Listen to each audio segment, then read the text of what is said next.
Assalamualaikum warahmatullahi wabarakatuh. Pada kesempatan kali ini saya akan menyampaikan rangkuman materi mengenai geopolitik dan politik ruang, konflik wilayah, serta perencanaan dan kebijakan berbasis geografi.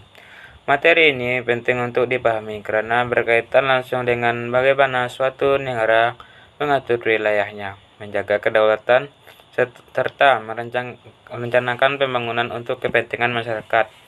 Semoga penjelasan ini dapat memberikan pemahaman yang ringkas, jelas, dan mudah dipahami. Geopolitik dan politik ruang. Geopolitik adalah kajian yang membahas bagaimana kondisi geografis seperti letak sumber daya, bentuk wilayah, dan lingkungan mempengaruhi kekuasaan, kebijakan negara, dan hubungan internasional. Sementara itu, politik ruang berkaitan dengan bagaimana wilayah digunakan, diatur, dan dimanfaatkan untuk kepentingan pembangunan maupun keamanan. Dalam konteks Indonesia, geopolitik tercermin dalam wawasan Nusantara, yaitu cara pandang bangsa Indonesia terhadap diri dan lingkungannya berdasarkan kesatuan wilayah.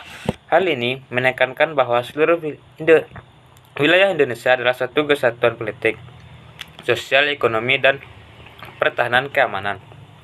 Inti dari geopolitik dan politik ruang adalah memahami bahwa wilayah bukan hanya tempat tinggal, tetapi juga menjadi faktor penting dalam strategi pertahanan, batas negara, pembangunan, hingga identitas nasional. Konflik wilayah. Konflik wilayah adalah perselisihan yang terjadi akibat perebutan kekuasaan, batas administrasi, sumber daya alam, atau kepentingan politik tertentu.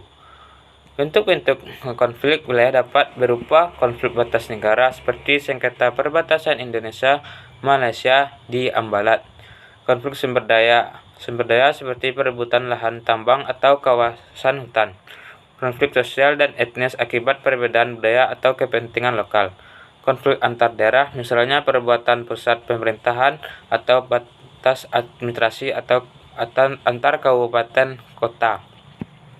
Faktor penyebabnya antara lain ketidakjelasan batasan wilayah, kepentingan ekonomi, tekanan politik, perbedaan identitas, dan lemahnya pengelolaan ruang.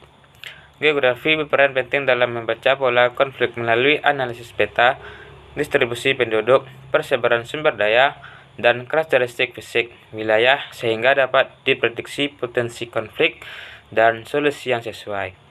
Perencanaan dan kebijakan berbasis geografi.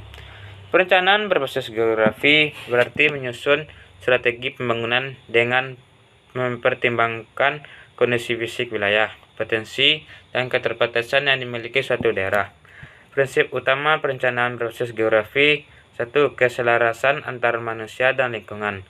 Pembangunan harus mempertimbangkan daya dukung lingkungan agar tidak menimbulkan kerusakan. Yang kedua, pemanfaatan ruang secara berkelanjutan. Mengatur penggunaan ruang untuk pemukiman, industri, pertanian, dan konservasi agar tidak saling tumbang tindih. Yang tiga, pengurangan risiko bencana. Banyak kebijakan tata ruang dibuat berdasarkan peta rawan bencana seperti tsunami, banjir, atau gempa. Pemerataan pembangunan kebijakan geografi membantu menentukan daerah prioritas pembangunan seperti daerah tertinggal, perbatasan, dan kawasan strategis nasional. Contoh penerapannya: penetapan RT RW oleh pemerintah daerah. Selanjutnya, penentuan zona merah tsunami di pesisir. 3. Pembangunan ibu kota Nusantara (IKN) yang mempertimbangkan aspek geologi, ekonomi, dan aksesibilitas. Geografi membantu memastikan bahwa kebijakan pembangunan tepat lokasi, tepat sasaran, dan lebih efisien.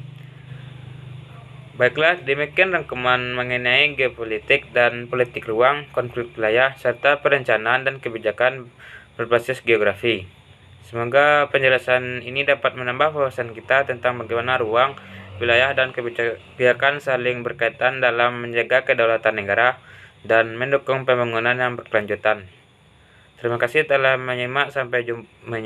Sampai jumpa pada materi selanjutnya. Assalamualaikum warahmatullahi wabarakatuh.